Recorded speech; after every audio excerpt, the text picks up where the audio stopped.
সুজন রানা। আমার নাম জাকির হোসেন। তাহলে পরে আপনি প্রথম ওর সাথে আসছিলেন? এখানে আসে ভাই বলেছে যে ফোন এখানে পড়ে আছে, এখানে পাইছে। আমি বলেছি তাহলে ফোনটা কোথায় পাইছেন দেখেন।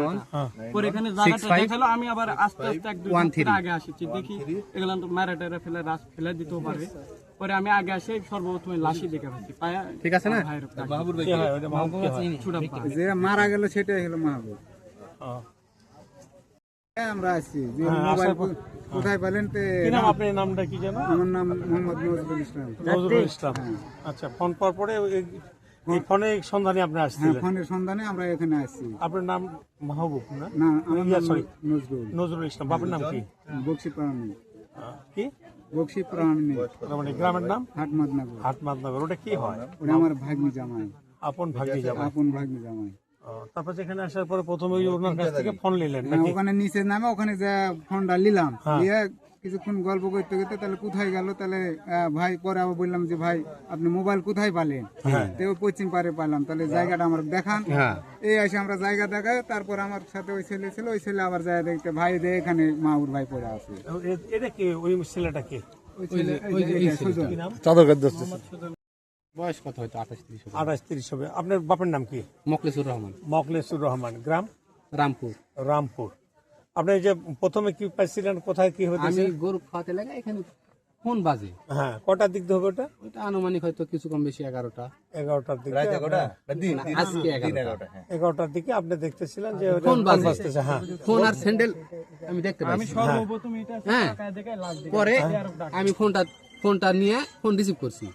পরে একটা মেয়ে মানুষ বলতেছে কি ব্যাপার, পরে লাইনটা কাটে যায়। পরে আবার কল আসে, তখন বলতেছে এটা তো মাদনাগরের মাহাবুরের নাম্বার মোবাইল। আমি বললাম কার নাম্বার সেটা, মোবাইল সেটা আমি বলতে পারবো না, মোবাইলটা রাস্তার পাশে পড়েছিল, বাজার দেখে আমি ফোন রিসিভ করছি। আপনারা আইসা মোবাইলটা নেন। পরে একটা পুরুষ মানুষ আবার ফোন ধরে, পুরুষ মানুষ ধরে আমাকে আবার জিজ্ঞেস করে কোন জায়গা। আমি বললাম যে এই ঘটনা এই জায়গা, আমার ঠিকানা। কিছুক্ষণ পরে ভাইরা আসে, আমি ভাইরে মোবাইল দিই, দেওয়ার পরে ভাইরা বলে যে কোথায় পাইলেন মোবাইল, দেখান দিনি জায়গা। তখন আমি জায়গা দেখালাম, তখন ভাইরা বলে তাহলে বেড়ায় দেখা হোক জায়গাটা। এই পরে যায় ব্যাপারে আসে ভাইরা লাশ দেখা পাচ্ছে, পায় তো আমার গামাতা ঘুরে। আমার সম্পর্কে চাষা হয়। কাল রাত 8টার সময় ওখানে বাড়ির কাছে একটা পুকুর আছে, ওখানে পানি সেচ ছিল। তো হঠাৎ করে ওখানে ওই পানি সেচার ওই লোকজনকে বলছি যে আমি একটু মসমল বাজারে যাব। তারপর এখানে চলে আসছি। আসার পর কোনো সারা রাত কোনো যোগাযোগ নেই, কিচ্ছু নেই। বাড়ি থেকে যোগাযোগ করার চেষ্টা করেও কোনো কিছু হয়নি। বারবার ফোন দেওয়া ছিল, ফোন ঢুকতেছিল, ফোন বন্ধ ছিল না, ফোন চালু ছিল। তো আজকে সকালে এখানে একটা লোক এখান থেকে ফোন রিসিভ করছে, করে বলতেছে যে এখানে ফোন পড়ে আছে। তারপর ওখান থেকে আমরা বাড়ি থেকে এখানে আসলাম, আসার পরে দেখতেছি এখানে জবাই করা আছে। আমার একটা আমার কাকু ছিল, ওখান থেকে কোথায় গেল? ওখান থেকে আমাকে বললো যে কাছে থাকো, আমি মসমল যাবো। বললাম তাহলে মোটর টাটা সব দেখছো তো আপনি? হ্যাঁ দেখছি, তাহলে চলে গেলাম থাকো। আমি বললাম তাহলে মোটরটা ছেড়ে আমি চলে গেলাম, বলে সেট করে দিতে মোটর চালু করে দিতে চলে এসেছি। একে একে চলে গেল? হ্যাঁ, একে একে চলে এসেছি, আমার আগে চলে এসেছি। আমি তো পরে ছিল না, না কেউ ছিল না, তো ডাক্তার নেই, না ওরা কিছু দেখতে পাইনি। একটা